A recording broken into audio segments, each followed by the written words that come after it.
information centers abufro bi so keka ho na gya won nyina boa ma Kasiebo eba wo nche wo ba bibia wo afa ensam no ye de mo vim dwetem ye biebiem sei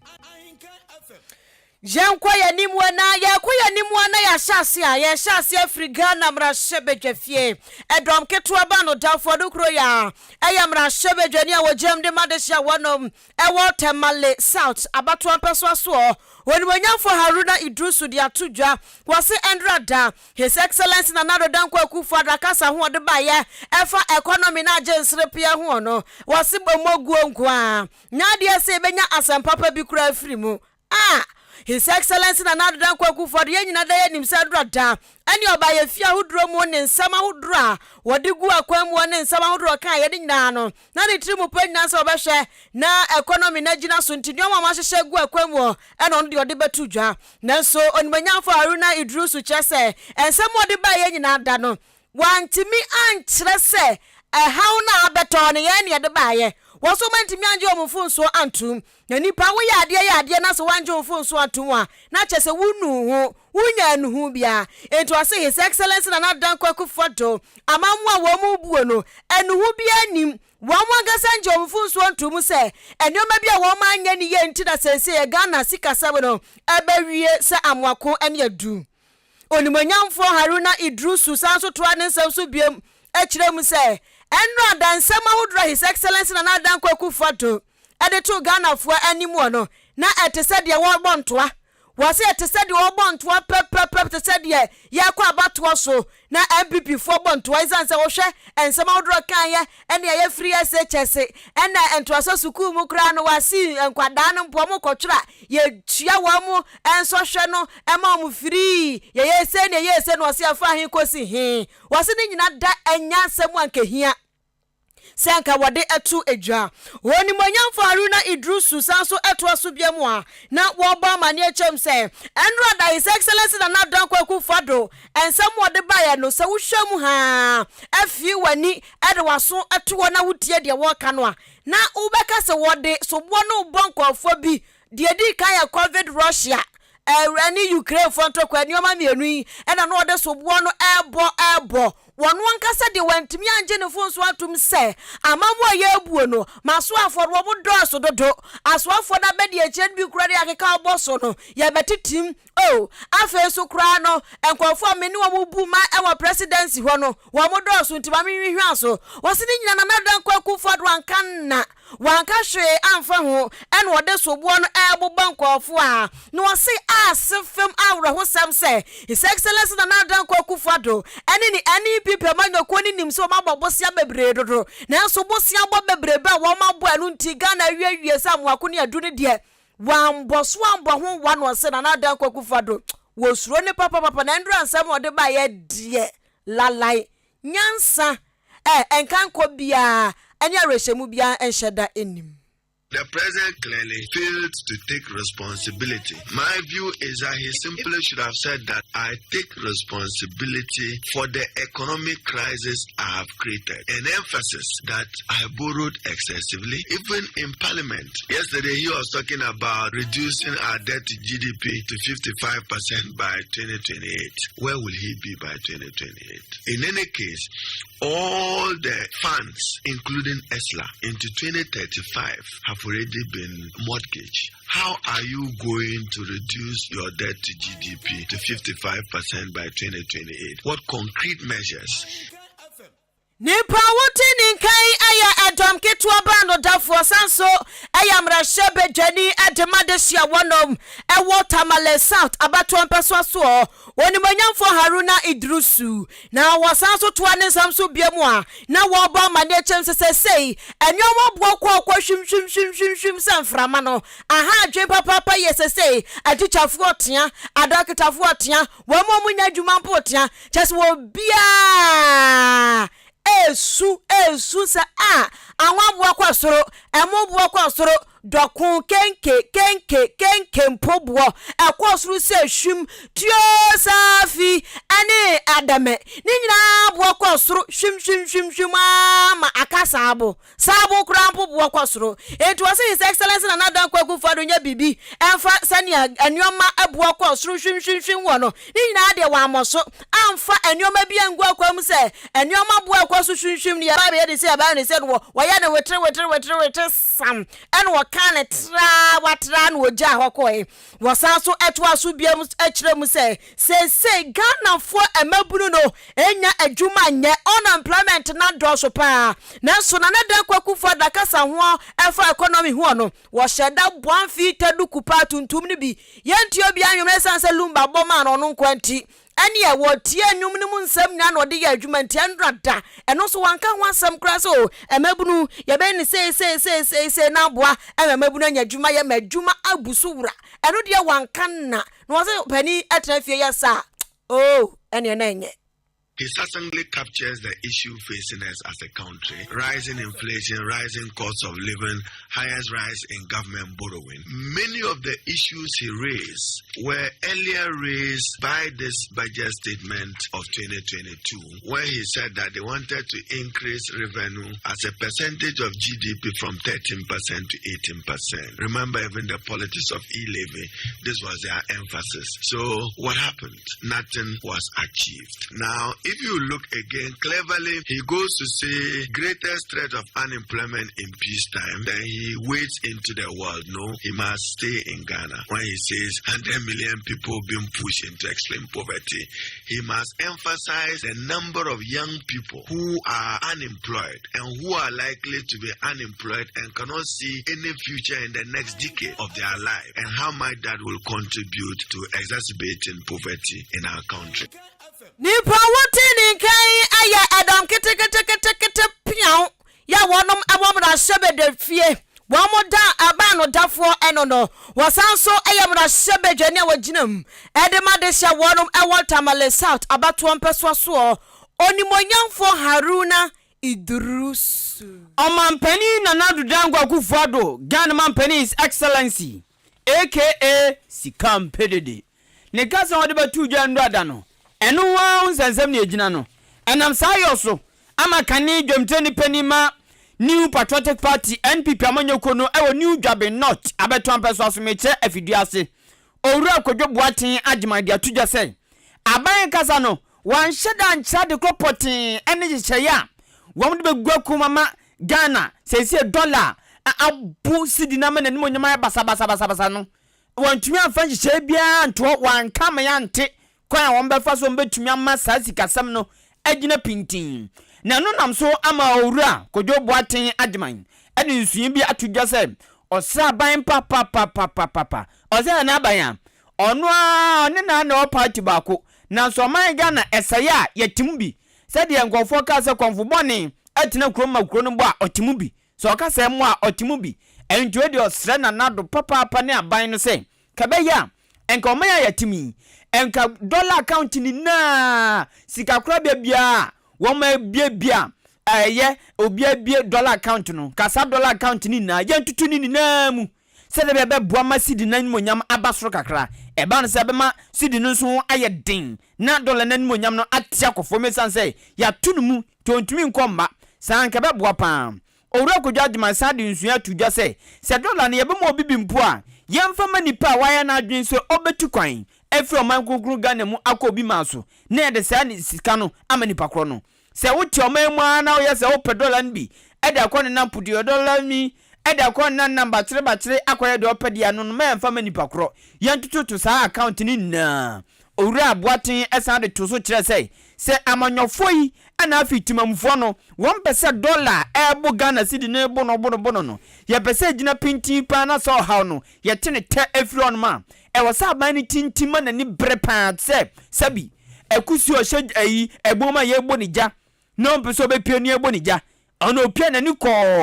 o se aban ni na ni bresa na afi won mfa hihye ngu akwamu no mo nko Bank of Ghana BOG nchen na won so nhwe se o onye obia na ebe man kwan ma na nya dollar ni bi nyesika kura bia na ebe man kwan na wasesa dollar na nkenye Bank of Ghana nko na betumi asan dollar ni bi ye ya ne san ke beboa pan o se sani broken o de omu ntumi mo ni brempo o de wo metumi ababisa atom da MC se de o de ni brema agi ni tuma na dwono o mabisa o be cheche o mo sa kwani na nka boa ama dollar ene awrikosro kwam no yatumi achina ba fom kakra owura kodwo boaten ne nsem Bank of Ghana for and bound all the forest bureau. Not two. Ghana ni bia or forest account. Yen shutting it down. And I say yen shutting it down krana from and then you put to moratorium on all the forest account in every bank. Ghana ni bia and $2 and cotton account to mo. The Bank of Ghana is trying as much as to depreciating the dollar ne obi and show interest. But who see the new depreciated there? I said the said you are helping the other currency grow. But and no near idea I was say you try as much as say yema sa dollar no and gaining more presence. And nothing na make us so kapuna. Na ya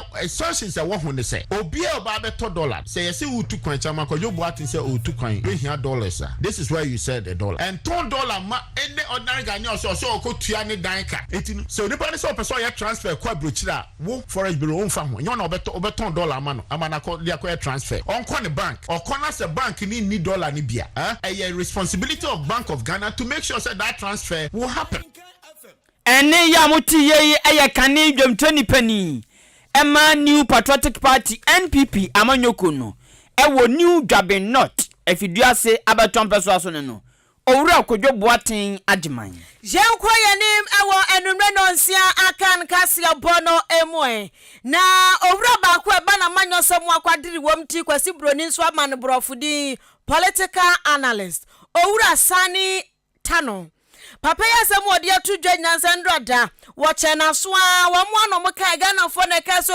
His Excellency na Ahenkan Kasiebo mrabonte na wona Ghana fo mbeka se economy no wo mechirechie mu nka ho asem no bi ante no waso wo freda se pa dia frɛ no afedo mu no wo nra waso wo ti radio no so ehwe TV tactical 2 and what tie no hwe no wo pese wo tie no hwe ni ye enti fellow Ghanaians ni jigum wo TV ni so no na fellow Ghanaians di bi so jigum e wo radio so enti wo tie wo hwe no what say His Excellency na Ahenkan Kasiebo say sika empedede no say sika empedede se die benti asemu a waka nya so say His Excellency na Ahenkan Kasiebo asemu a waka afa sidi ne ho ani nti waka che Ghana for play nye play versus sika empedede ntimi anke anu ntumu osidi ne ho no say e wo se nka se kura no nka soja fo ko so na Ahenkan Kasiebo ten aposi fo so ko so na ten esa sa asemu a waka no eni kwa se waka esa se ignite Ghana happy enna 2016 abra na Ahenkan Kasiebo epa benja no so atena no wakeka nsam se 1 cedi $1 1 cedi $1 ebusia video no bia hunu pe 1 cedi $1 His Excellency na Ahenkan Kasiebo ne kan it was a time no wo obuso 1 cedi $1 na ye sam paper ho asam no waka ana graphic ho asam no na nya sika na no waka ho asam eye sika dia e wo se sika ye ka ho asam wo se wo hwa ye no na Ghana mampani dada wenya de baby ko John Evans fifi atames abreso ene Ghana mampani abedi akire sa time no John Dramani Mahama no mu na ebus man sa time no ena na Ahenkan Kasiebo ko ka sa asem se 1 cedi $1 no opese o che se wonu mama cedi no enimonyam aba form enti wo kwan ho ka ho asem a enti se ne che se ekwan yeyi na nka wo kwan ya nka wo dan ya so we kwan di atino ye kwan mu akontatafu mu kwa adwuma wa he in fact mu kosua adwuma wa he muni mu kwan yi na da be kan wo dan no wana bebo ahwene na mwanya ne ye kra ana mwanya ne ye kra enti wose na Ahenkan Kasiebo samu a woka efa se yenkase ya yenke anu ntum ana sidi no mpedede sika mpedede no oboa kra e wose ye kye no kra tu mesan se ono na braso hwede da wo ye efa sa sidi ho a na wono anya benja na betra so be ka che Ghana fo se yenke ya no ntum a na je se enipa ho ehu pa watwa ne samsu biam ya no oba mane e chrem se enu adansa ma hodro na Ahenkan Kasiebo de betu dwa ne kire se aban oteso yi wanya krado nya yiredi se economy na agensrepe yesika se wontotua na asai atetia pansam se kontebe no wo be hwe no wa hodwom na wadosom no awoso ne ye na gya na so abrane was it David and I don't that quick for the someone draw the two jano. Ultimately, 1 year not drink cry. So a barber should be aye. Was it another quick for the sad time not your position? And some pay one, some big and some poor. Ya work it kind or see or be crack or couldn't ho. Our gunman pended that John Damani Mahama Brasso and another quick for the kaya was not brasso so be a sea. A brand here be a free high tension so I forms you poo. I say Ghana yet dendo. Nanon swear. And also another kwaku fadron ka hwasem ere kwampo Ghana fo manual tum so mo pe wasem atie nandra nsem wode ba ye ne de nyame anim no krade obronsam atiko ensem papa bia anim eya nansesem kwaku nanse story time and nandra de ba ye no at least a beer every government be a balance with it. One generator of that sort bar nan 16 regions no e be yenya that type of machine. Power will never become a break on the neck of Ghana again. Omanpani as someone work that can watch Shankrophobe, you deserve to be arrested. Who can say deny hata no graphic now can was a man. Who buy your cancer will be a question who as a result of economic hardship. No, then yes, something economic hardship. Who why you lucky under your tenure of office or be for high tension? Ghana phone so moon carry. Meanwhile, it is as a result of your incompetence and Nama will be a cocoon because of your bad policies. Go to the regions where Ayalolo buses here all of them have been packed. Brand new buses are getting wrong. You should come and speak. But as some of that two and there's nothing that gives confidence to the economy. I'm sure, sir, when he reflects, you come to realize, sir, Papa no one can hear crowd. Nipa wotini kai aya political analyst bana manyo somwa kwadru na wa blaze ba. Sense ade chi ye nani swat ni wa fe wa hunu se fu abo na san kwosoro. Aduane boya sa tumti ni abrepa no de kan asemi eye owura asani tano na wasan so to aso biem wasese de nsuo ye no sa na wia beye enanu wanda his excellency na nadan kwaku fadro nya kwanya kwa santemantam to abo wakwa no asa wakwa cha santefo ne se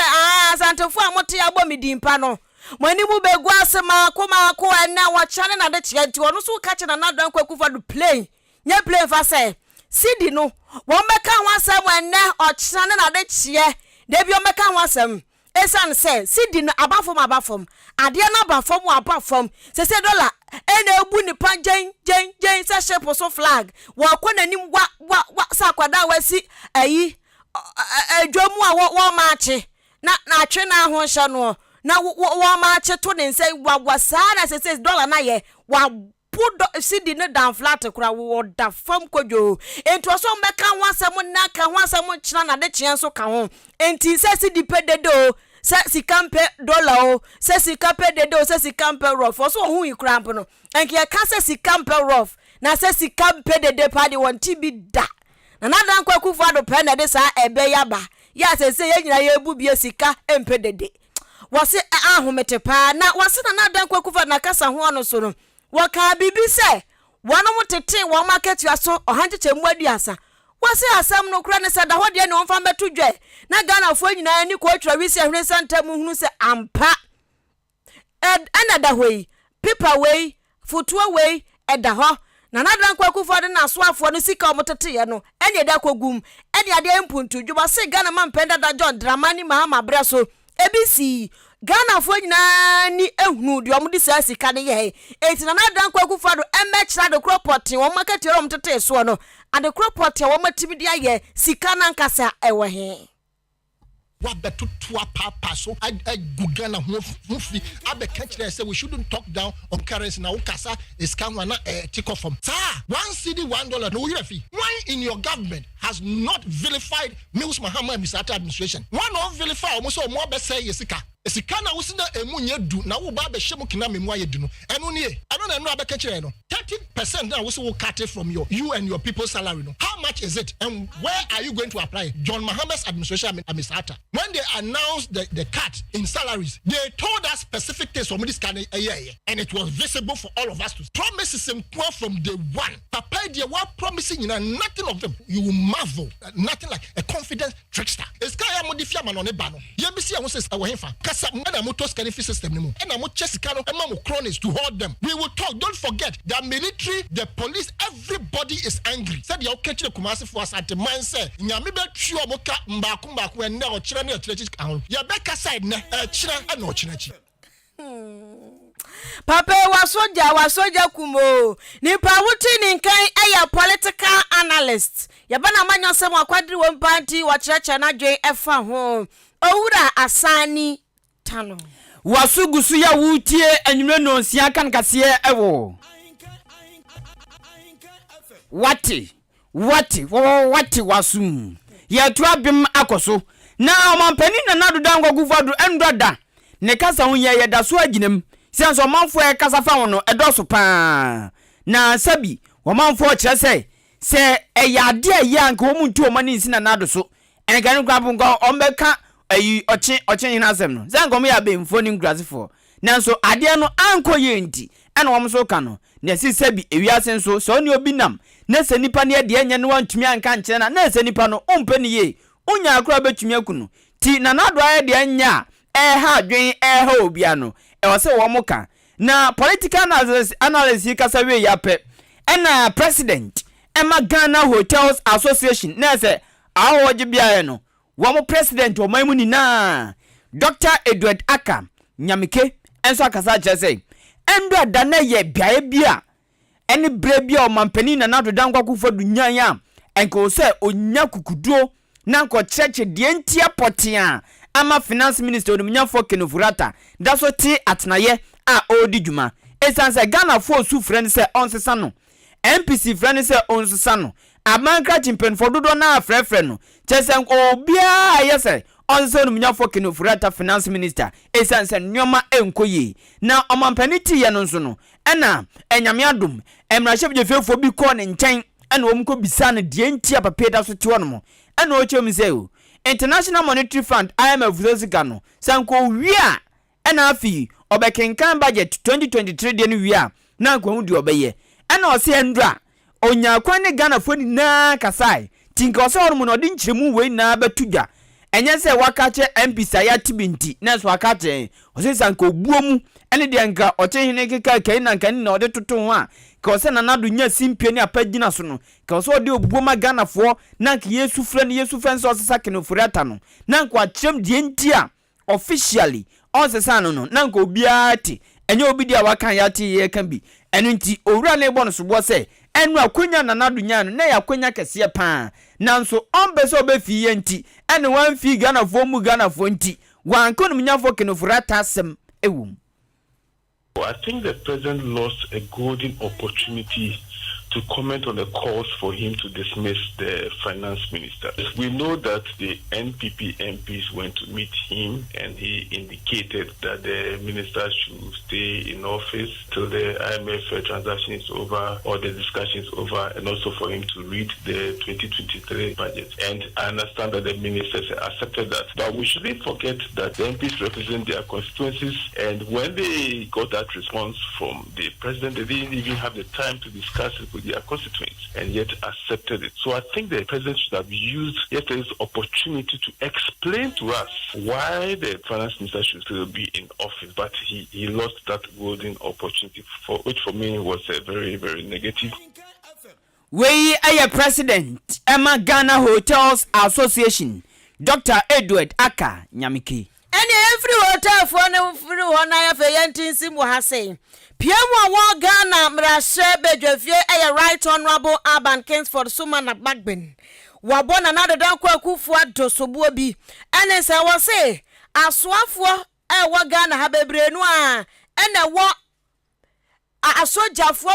marketing ka bi di wo machi ebo am ho ban. Wo say Chief Justice ewo asojafo asrafo makoma nan ya wo bom ho ban.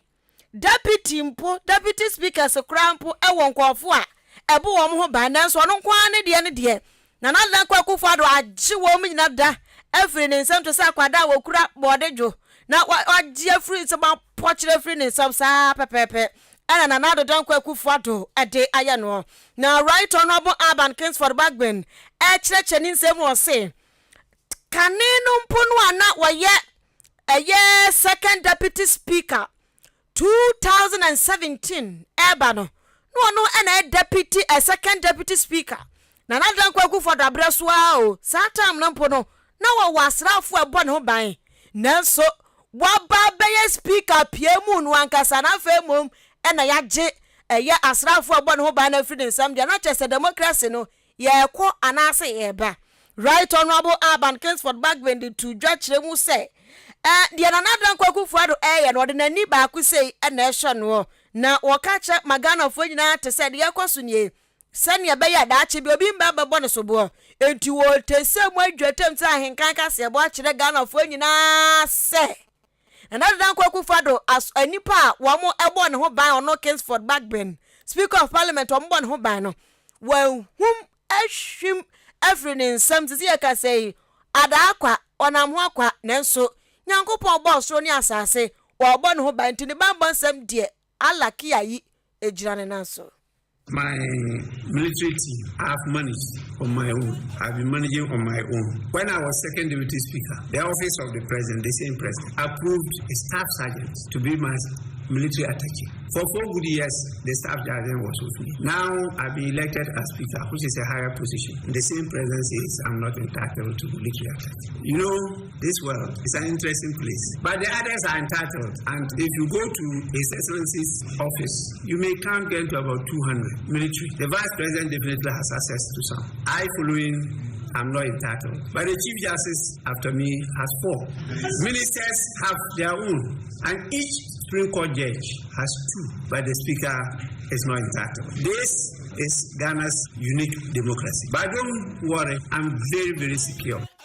But don't worry, I am very, very secured. Nipa wotin in kai ayapie mo wa Ghana mrashebedwafie. Right Honorable Urban Kingsford Bagbend anu bi me na mona me tese nkwada bi omo popo paydi. Wo mo de awe omo ho a ba ko se wo de Honorable Bagbend ba ko se wo de lawyer Bagbend no mo de wi omo sa. Edinu kromo hu sa ne ebo no. Ena me watchra mus eni awo na mzia wa na musua ho school musua ne se abusia Right Honorable Urban Bagbend sanso atu aso biem ekire mu se ade ba ko abepie parliament aso bia ni edi ekire eye sa eye proper human sexual rights and Ghanaian family values bill no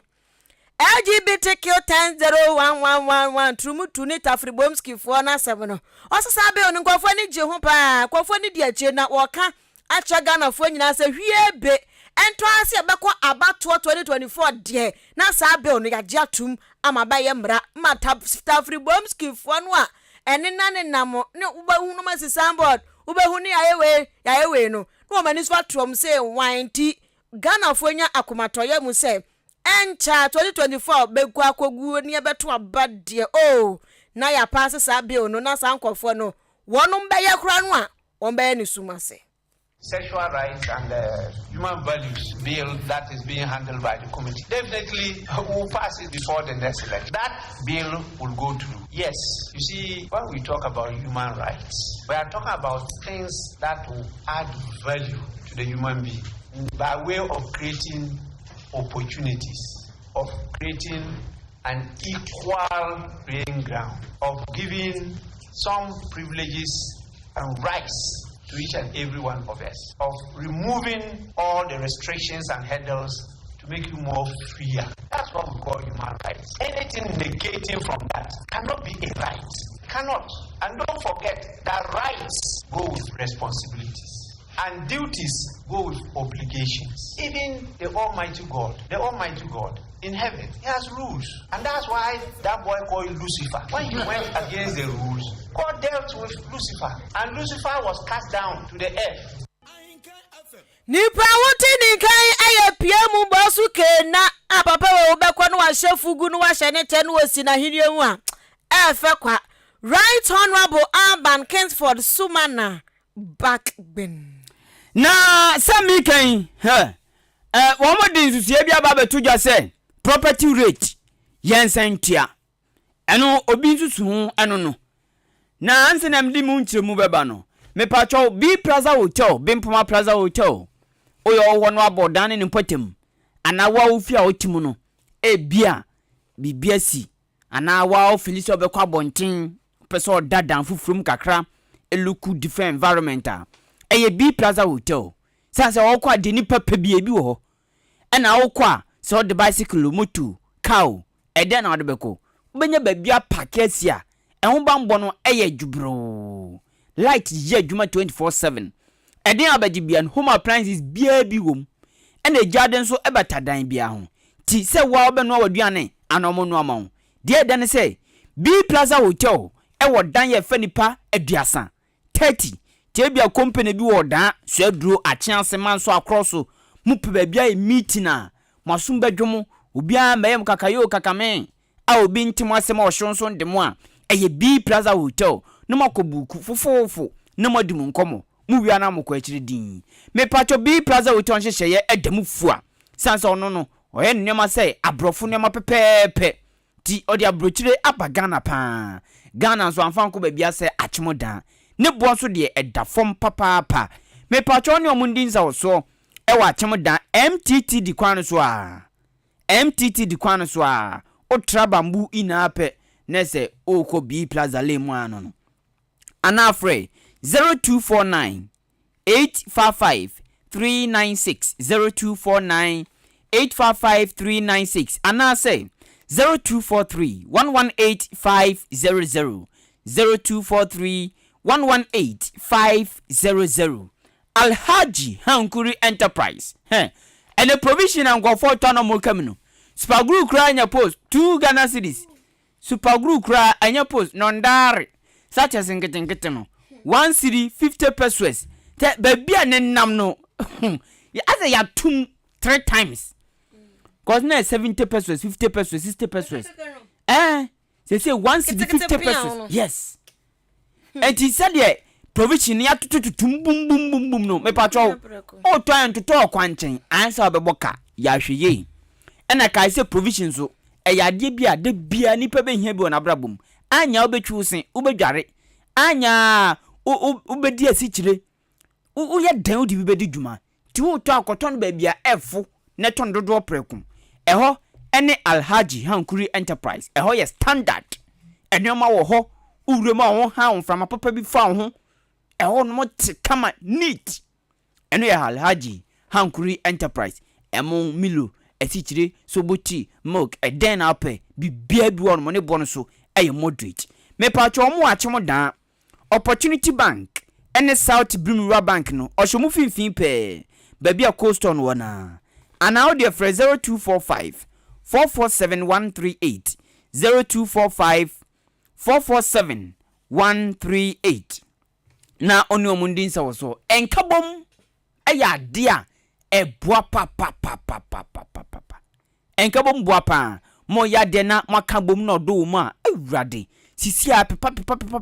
example achim aboabo wom de nkabom kabom ti wom wase etu asope enene abedane kakraka no a little drop of water make a mighty ocean anawinti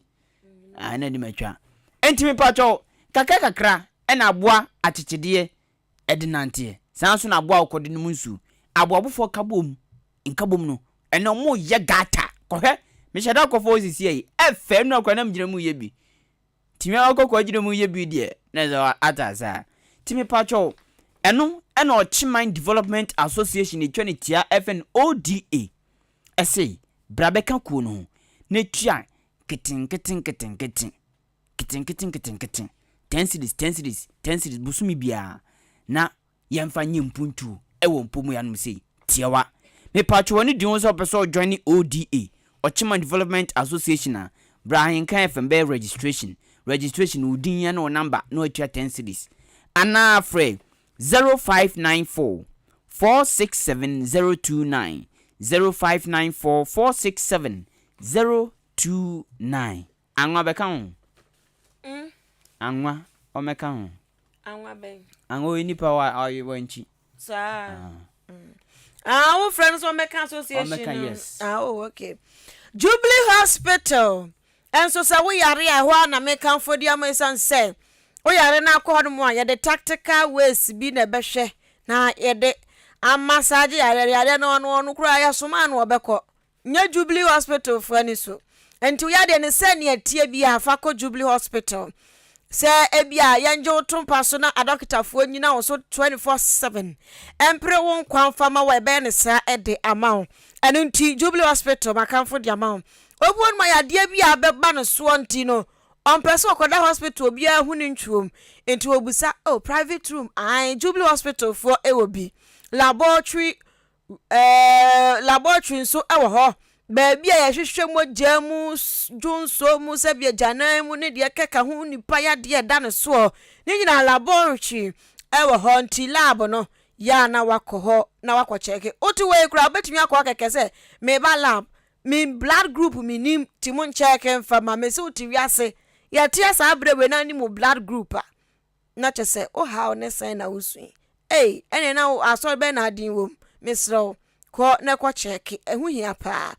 pharmacy nso wonti nya fe na betia anantia bache ko padurato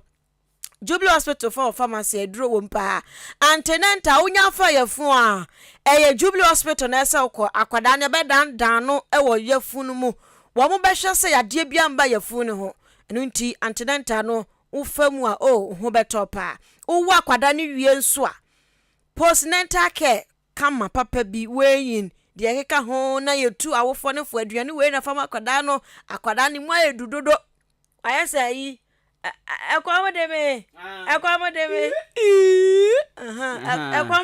Wachuru ekwamodeme eba ne sade enye no kakaka tse no kakaka se ne enye mo hu ni pakra ya kan wasa abobufo de bi o mehu omo mta o bus stop no mehu Wachuru ekwamodeme di mo enti mesrao akra no ewoso ye tufu kama but neni kwa se bro so ni nyoma church aduane ewoso wudi ene adea na aboa ma akwada no wanya from kama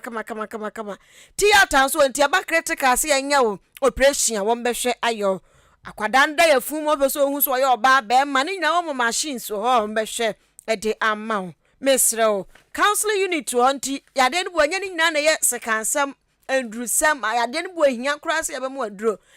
kasa kire ahun psychologically no ebia na o jare enti ya be kasa kire ni ade a unya ne ba bia se Jubilee Hospital wani ya wo ya akọ sanse ni no eno ana ekura ni pedua no menua eno nti eni hu ya de bia wo mu clinic sanso wo mu pe we de na pe diabetes and hypertension clinic so ewo homoja brosofo no ebe kirao yese Friday anopa bia ukwa diabetes for ne hypertension for no mo clinic ne akira mo nnuane ambedie eduro no sane obefa no waduro woda so ye wudidi ye ne ade ne nyina Jubilee pe na benya canteen so ho ntiaduane nice canteen wo ho ntiaduane so wom nice ubedi anya hoden esa so munim say hospital nya fe na ye be canteen hu bia apomodin mapanuane wo mo no canteen wo insurance ye adwuma 24/7 enu nti hwo ma kira kwan achem odan aboabo kwantempo ne so amantan sam so ne so a ubehu Jubilee Hospital me nana me ka Jubilee na mafe me nana ye afia ma atwa o se Jubilee famiko Jubilee fra wa mo 0244 575799 0244 575799 and 0241 784645 0241 784645 Ahenkan 93.5 Fabia Jabo Sukoba appointment one de yet so enunti eba ne se ye bodawura fa wudwa tonde ama wa si ye bodawuro ama wo ton bibi wa bibi announcement bi a ekwa eche ma so pempem ena etienti from marketing manager na fra no se marketing what's up mebo na dasen tena ho fan san show dem fam na osro himem kra ye ko na ni bre so bote unko timid for no nya dia mbedru heaven enti ye ko na ne den so ntimesrew wonso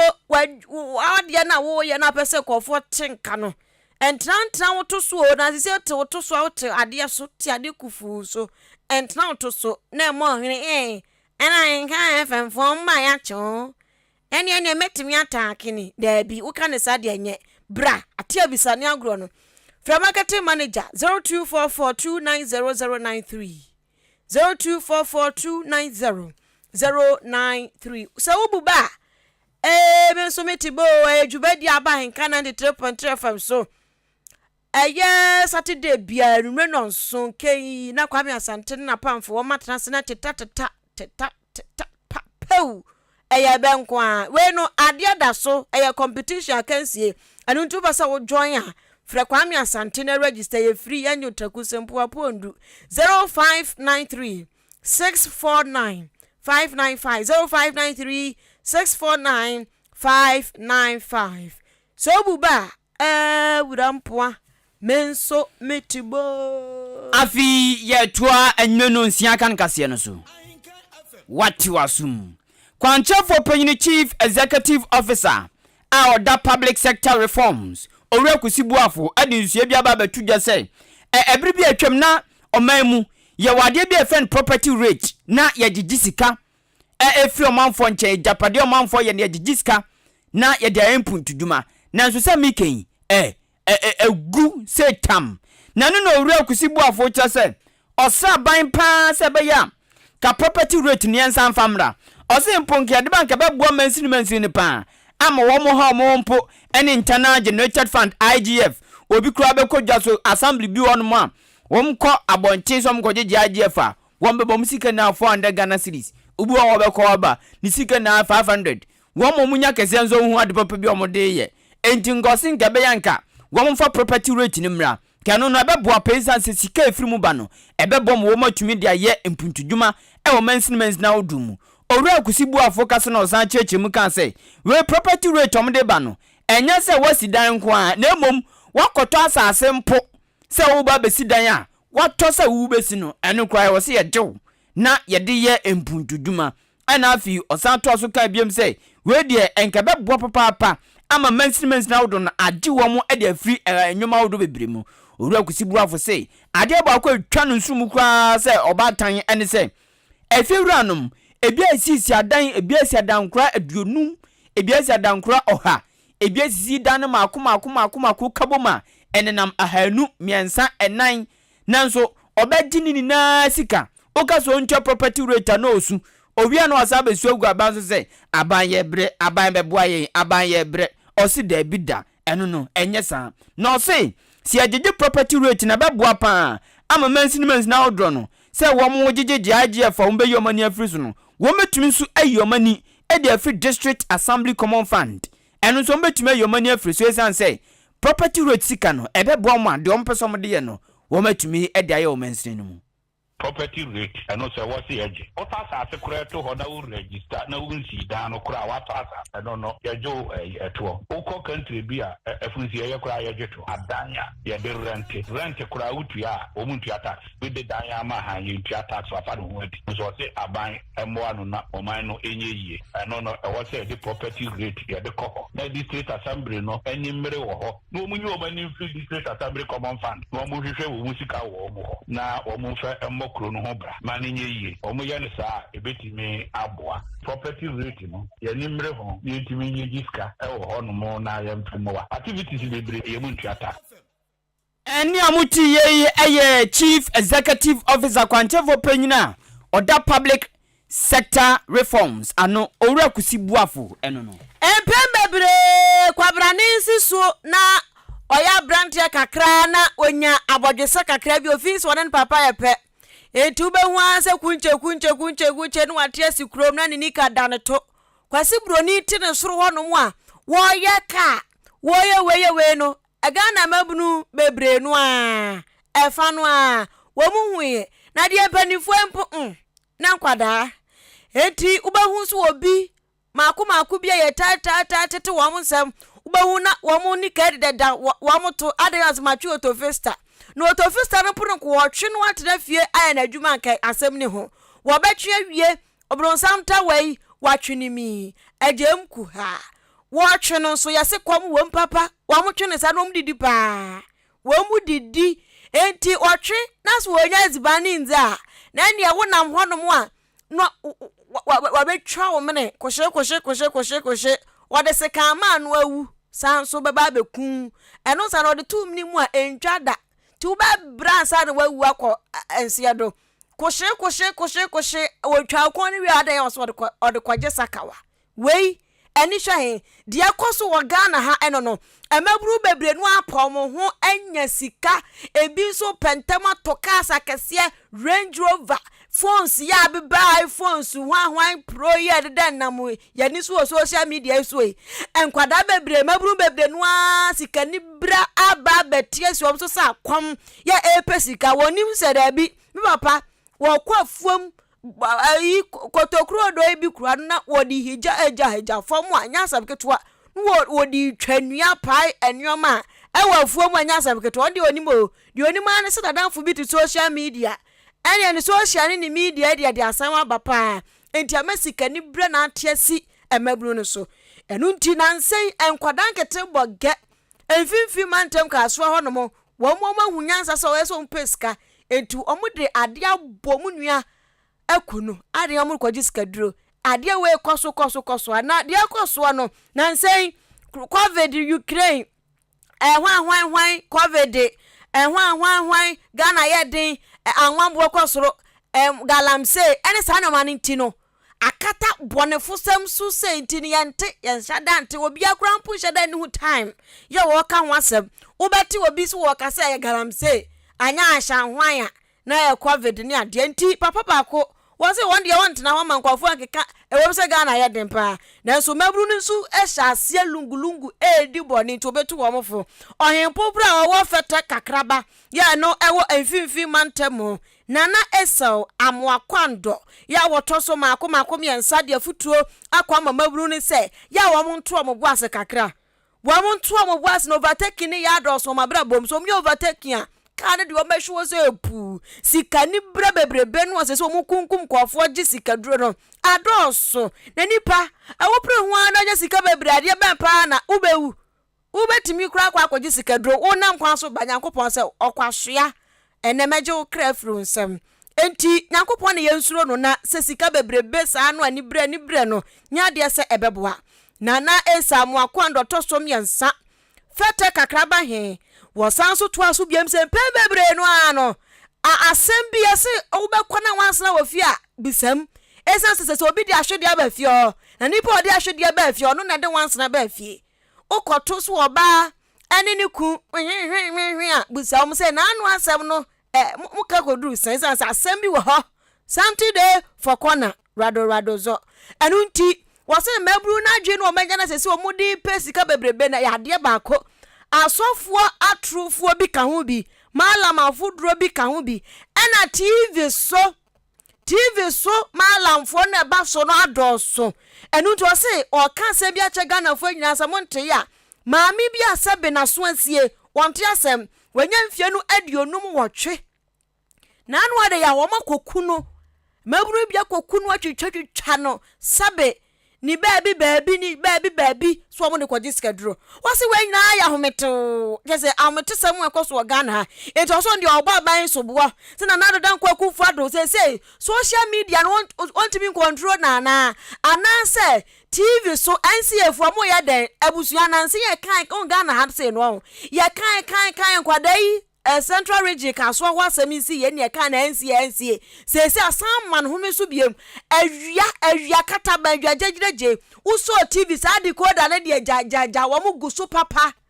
wo mu se hwan lodge hwan undi 18 years a member wasa de ni na ya asefem samu akoso Ghana no mampanifuo entuo mu na ya nsisu abe ha dwen esanse nipakum kwa na ekosoro adanya sika ya pesika duro wasa na adan kwa kufu ado osre no a won fa tabro entoto sa nyoma no so TV ahodro wonum eyi sa nyoma no kire no ye wo occult group ye wo hwan hade no won fa tabro ntoto so social ni media no so kra na be ya won fa tabro ntoto nansen wote ya kasa o Facebook yi ubehu so kwabna ni bia pia tum hwan wo pesika eni hwe ento so won fa tabro ntoto tani o ma ni nyina eso afa so se wosre IGP nanse won tenenka wosre na woni eye Central East Regional Police Command no wo feta kakraba hotutu nkamba chiri mu se tam wo mo hwetu sa ne o ma na se sense sa bonefo sam sika duro na age mabru no etiafa wo empatam wo no awre hododo ubia na do mbon ho ban ansa no anhwe bambo afi baby so ora mo ban na nanto basa na me mabɔ ne bi butumato na master mebu no so de won to wo no nyi sika mo mpe wo ho sentire sika wo pɛ na onye wotabo pɛ wonfe miliketutu no de pesika nti master ho do wonya abotar na wo da akɔ hinpa a won se bɛka sika na bokum obi ɔtenam na atwen mo gye me ade no de pɛ na ne mmɛ no so me ade no de pɛ yesunsum sem bia din hena ma din fa nyahwe sentire mpana do ntum nkasa no nam e ba mesre sentire ho no mi ntum am de no mo kwa akɔchi na mo mpo ye nam da IGP na Ghana mpemfo ma mpemfa no hunjim na nam yema no wombre na ase sentire wa bre nam yema na ase mo meti bidu na da obi di ntum kwaye no maden obi tia no rehwe bi oda akɔ bi o fe mpa ne sabra bi sika ba yo dan ma fe mpa ne habra sika ba yo dan ma masre no ma mpem no fa nansi fem na mpemfo na bɔ yi ho no so obi anye na gum be pe na nam ye no mra ase na mo mpekumpekumpum no twintwa tu msoma otu en wo mudemu no osi wo peske o emebunu aba wo peske na bebunu die peska ubehu die yehu nipa wote ni nkan ayo hempopra na dwimu do papa fete kakra ba he ewo efimfi mantemu nana esel amwakuando ya wotoso mako 3 nyensa yɛmfa manfo adwenkyerɛ ba komienu bi aba ento asoma kokowura ba nana yawo edifra chimdo si aka sika mpedede na osi social media Facebook, WhatsApp, Twitter, Instagram na sifui boa papa efa ba bi nso ha dwen papa awurade ha dwen na omo se oman mu de ase ha na ha dwen no ya do so asembo a boa no osi titu ni mabunu no ha dwen papa pa wo mumu eno na ode ne de aba we say ni wura mfi Ahenkan FM da ewo nkranhye se de si kansem se de de ye ka no kra ne kire no bia bi ye kanso na de wadansidie awurade ni wura mfi ye da nyankopon emmo ye ho ban na onhya ya bribia ene abusuafo ne yasefo ni na jene menana nkanzo no matuadi ye hyeme hyamo ti matuadi pa ye bo Samuel edifri kokobin aka KKB ena ebai wensusu otie papa bo biom se gu ha eche having it wachim an asene na enyo no ku na etie oso ne no kan ni odo no papa bi nana yawo aka mosquito onipo de ba osi efe nanita ti aka animosk okaboma animosk wo mu tie pa wachim asene bangalu ti anita ni mosquito yedamaso ya piafo enzu na gugu akra ewem so ayenyu na zamu de mo na mo sen no wenzi anu a nana do kasa no nyamianum ni kroni nani anye ho baako sei se no manfo sei bret se de obi be wo penalty e pese hwede e bisie no yewie ya na do ankasa mbia oso hon de nyamianum ni kroni nani anje baako sei Mr Tamaklu edifri Achianse Junction ena eba yedase ena wonso de we si nondare betinasi nebuo ose betinasi nebuo nyasem ketua nipa na mfa ndin anka ho memfa de twato na yenko we si nchaso nkonkoma ne maame agata dua nyakon owachima subua wo mu tie kase papa ti anti agata subua anti agata dua wonchia enono yenko Facebook we adiaba coach afrani oso wo hwe na wenso swame edini yawoza swame wasana na kwakufu ado wa ho endrada ensamo de kan ye nyina no wonfanya practical na theory no adoso nti omode ya practical na Ghana fo hu se enuoma asesa na afi aboa ye teacher kwadwo tepa enyina susu ono so se na nadan kwakufu ado kasai. Osi, he spoke well to Ghanaians yesterday. And Timomi na yankambom na yambwana na nado dan kwaku for the news wadi hunu eso yo. Adwenture dia democracy. Ko mensa pillar 2 dia ba. Osi his excellence na nado kwaku for do oyeja emeye nyina etimoma yemwa no. Bosheba amisti ono so dia ba say ochia COP akwasi mensa du ku was a retired Ashanti Regional Police Commander. Was a we have to change our mindset. Ya during the cry and I was saying Ghana. I didn't ya wakwato adia 1 cedi. Was me the 10 cedi atoso. Edian how then I jo. Was say address and say address party ya bre kunku ya was a politicians then kuya cry. ya be kunkuya ho Emmanuel Fojo de aboss Ahenkan news papa ankoma first and so edene de aba ha say yentwe na yenko na mama nchia sister course owo asane bungalow oton nioma wasane bungalow enkofo ayiro amho tutu nioma mhwimhwimi wanu de we hu kwan ofaso obekọ esoro ho no ne ya tum se hwim na ja wa jejem kakaka de amaye we important ho in this course nyankopo sha ene banana ya honorable michia wo mo ene enumre ena akosalaji